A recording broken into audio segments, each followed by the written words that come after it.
Journal entry क्या है, journal entry के रूल्स क्या है, जर्नल एंट्री कैसे होती है, ये सब चीज़ें हम सीख चुके हैं। आइए कुछ एग्जांपल्स के थ्रू देखते हैं कि जर्नल एंट्री कैसे हम फटाफट 1 सेकंड के अंदर एक कोई भी नरेशन स्टेटमेंट देख के कर सकते हैं। जैसे कि हमने सीखा था, एसेट्स और सभी एक्सपेंस डेबिट होंगे जब वो बढ़ रहे होंगे, क्रेडिट होंगे जब वो घट रहे होंगे। Liability, asset and capital, sorry liability, income and capital जब भी डेबिट होंगे तो वो कम हो रहे होंगे, और जब ज़्यादा हो रहे होंगे तो उसको हमें क्रेडिट करना होगा। रूल्स अप्लाई करके देखते हैं कि इनकी एंट्रीज कैसे बनेंगी। Started business with cash ₹50,000, business start हुआ है, कैश जा रहे हैं, सॉरी कैश आ रहा है, और कैपिटल के रूप में कोई भी जो बिजनेस का फंड होता है वो बिजनेस में लगा हुआ वो कैपिटल कहा जाता है उसे। कैपिटल जा रही है, हमारी तरफ से कैपिटल जा रही है, एक बिजनेस में कैपिटल जा रही है और कैश आ रहा है बिजनेस में कैश आ रहा है। हम किसी भी बिजनेस की साइड से कि हम जो भी एंट्रीज करते हैं वो ऑलवेज बिजनेस की साइड से देखकर करते हैं। तो बिजनेस में कैश आ रहा है 50,000, started business with cash 50,000, business start हो रहा है 50,000 से, तो cash account debit to capital account, ये इसकी जनरल एंट्री बनेगी। And being business started with cash, this is the narration of this journal entry. Journal entry के लिए नरेशन उसे कहते हैं, लाइक इन सिंगल लाइन में, शॉर्ट वर्ड में कि क्या हो रहा है वो उसको एक टैग लाइन दे देना। Being business started with cash, ये एंट्री क्यों बनी? Being business started with cash, business start हो रहा है विद कैश, तो ये एंट्री बनी। आइए नेक्स्ट देखते हैं, परचेज्ड गुड्स फॉर कैश ₹10,000। आ क्या रहा है?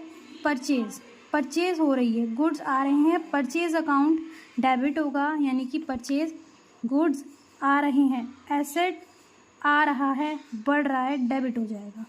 परचेज अकाउंट डेबिट 10,000, और बाय हमने थ्रू किसकी खरीदा है? कैश के, कैश जा रहा है, कैश जा रहा है, हमारा कैश जा रहा है, तो उसके लिए हम क्या कर देंगे एंट्री?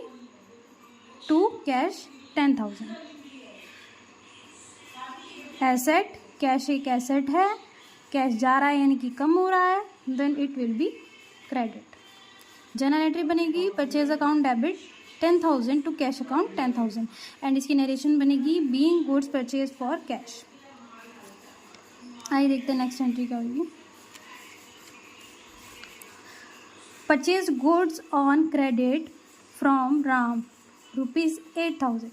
अब यहाँ कोई पेमेंट नहीं हुई है, एक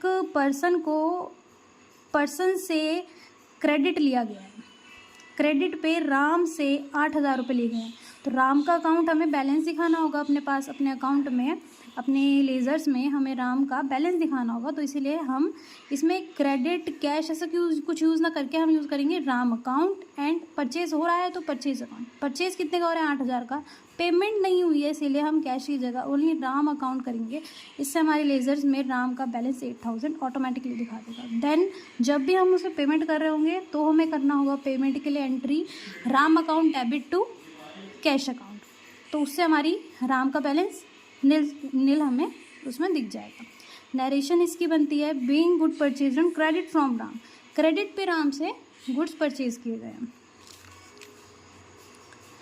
याद रखिएगा परचेज अकाउंट ऑलवेज डेबिट में रहेगा and sales account always credit में रहेगा, चाहे आप किसी भी टाइप की कोई भी एंट्री कर दें, ये आप नॉर्मली देख सकते हैं, सब में ये रहेगा। कुछ भी परचेज हो रहा होगा that will be always debit, and कुछ भी सेल हो रहा होगा that always be credit. Next entry देखते हैं, सोल्ड गुड्स फॉर कैश 12,000 रुपये, सेल्स अकाउंट ऑलवेज हमारा क्रेडिट होता है, उसे क्रेडिट में ले लेंगे। कैश हमारे पास आ रहा है क्योंकि हमने इतना सामान बेचा है, सिंपल है, कैश बढ़ रहा है हमारे पास, तो that will be debit, cash account debit to sales account, ये हमारी एंट्री बन जाएगी। Being goods sold for cash, यानी कि गुड्स सेल हो रहे हैं कैश पर। आइए अब हम देखते हैं fifth entry, sold goods on credit to Shyam 7,000 rupees. अब इसमें सोल्ड गुड्स बेचे गए हैं क्रेडिट पर श्याम को, यानी कि उधार पर बेचे गए हैं, तो इसमें कैश का कोई लेन देन नहीं हुआ है, तो श्याम का अकाउंट जो कि रहेगा वो हमारे डेटर में शो होगा, यानी कि डेबिट साइड में।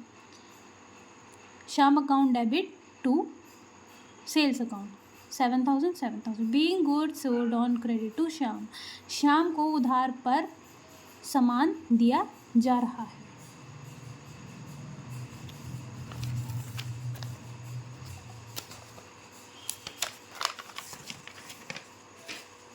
आइए नेक्स्ट एंट्री देखते हैं।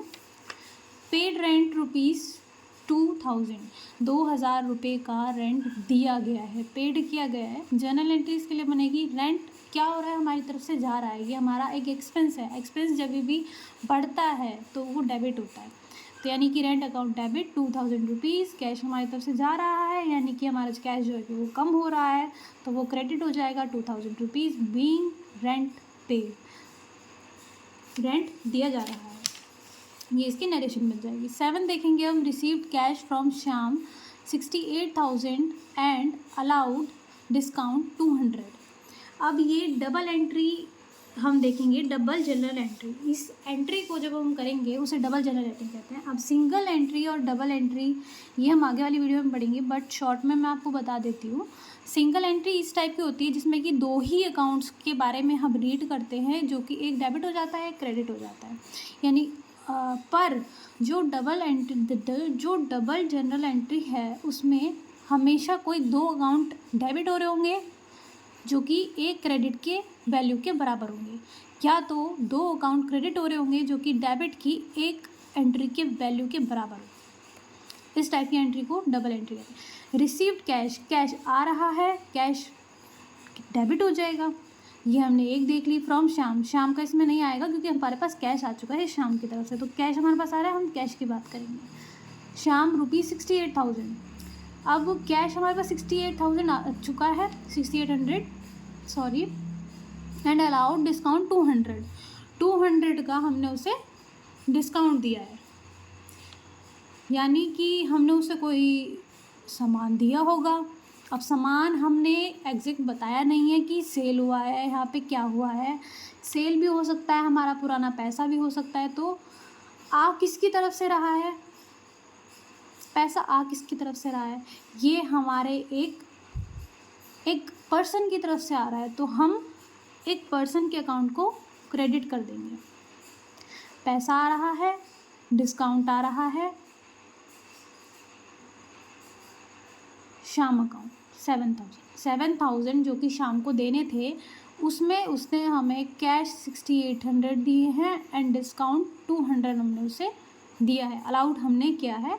रिसीव्ड कैश इतना किया है 7,000 उसे देने थे, दोनों इक्वल हो चुके हैं 7,000। Being cash received and discount allowed, being cash receive हो रहा है एंड डिस्काउंट अलाउड हो रहा है, ये इसकी नरेशन मिल जाएगी।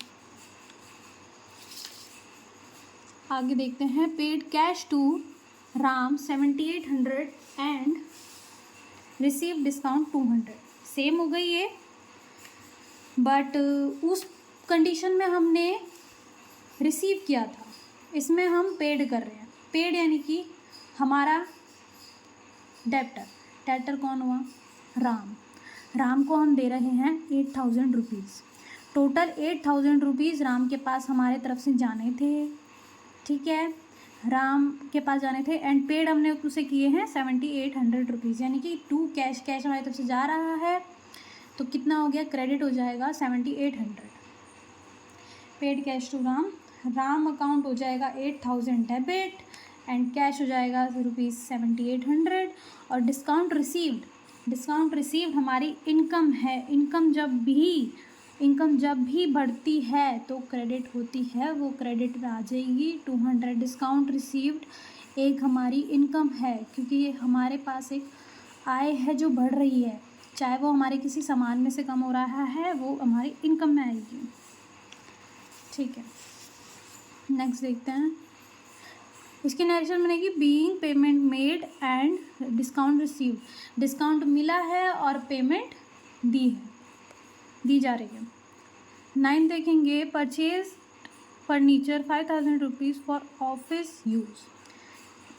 अब इसमें अक्सर कंफ्यूज हो जाते हैं कि परचेज अकाउंट डेबिट करेंगे या फिर फर्नीचर अकाउंट। देखो, ऑलवेज जब भी कोई एसेट बीच में आता है, यानी कि कोई मशीनरी हो, कोई फर्नीचर हो, कोई किसी एसेट का नाम लिया जाता है, तो एसेट परचेज अकाउंट से बहुत डिफरेंट हो जाता है। इसीलिए हम उससे ऑलवेज, वो एक बिज़नेस में एक वस्तु आ रही है जिसके पे कि आगे जाके डेप्रिसिएशन भी लगेगा एंड उसकी पेमेंट भी होगी, उसका पूरा एक लेज़र बनेगा। तो इसीलिए हमको उसके हिसाब किताब के लिए उस ही का अकाउंट बनाना होगा। यानी कि यहाँ पे फर्नीचर आ रहा है ना हमारे पास, तो हम परचेज अकाउंट डेबिट नहीं करेंगे। परचेज जो थिंग हो रही होगी हम उसका अकाउंट डेबिट करेंगे, यानी कि फर्नीचर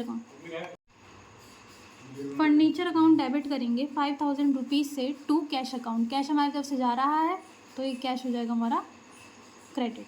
कैश जा रहा है, कैश कम हो रहा है, क्रेडिट हो जाएगा 5000 रुपीज़, सिंगल एंट्री बन जाएगी। Furniture account debit to cash account. Narration इसकी बनेगी, being furniture purchase for office. Furniture खरीदा जा रहा है ऑफिस के लिए। आगे एक और एंट्री देखते हैं, withdrawn cash for personal use 1000। अब इसमें हमने लगभग सारी एंट्रीज ही देख ली है नॉर्मली, जो कि एक बिज़नेस के लिए स्टार्ट होने से लेकर उसके लास्ट तक के लिए जो भी हम एंट्रीज़ करते हैं, वो टाइप की एंट्रीज हमने 10 मेन मोस्ट इंपॉर्टेंट एंट्रीज देख ली हैं। डबल एंट्री भी देख ली हमने, चाहे वो डिस्काउंट दिया हो, पेड हो, चाहे रिसीव्ड हो।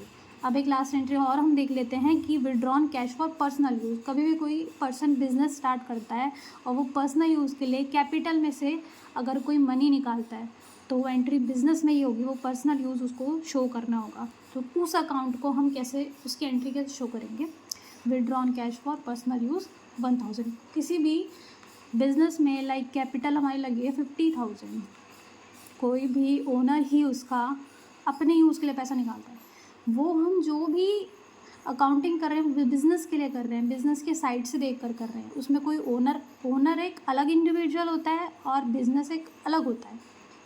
चाहे ओनर अपने यूज़ के लिए, पर्सनल यूज़ के लिए 1000 रुपीज़ निकाल रहा है, उसकी हमें उसमें एंट्री करनी होगी और वो भी पैसा लिया हुआ दिखाया जाएगा ड्राइंग अकाउंट के नाम से। अब जब भी कोई भी ओनर अपने बिज़नेस से अपने पर्सनल यूज़ के लिए कोई भी फर्नीचर भी निकालता है, यूज़ करता है, तो दैट उसको ऑलवेज हम ड्राइंग अकाउंट में शो करेंगे।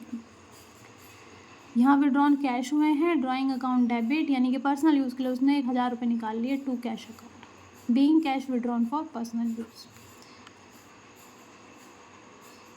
आज की वीडियो में इतना ही। आपको मेरी वीडियो अच्छी लगी तो लाइक करें और चैनल को सब्सक्राइब करें।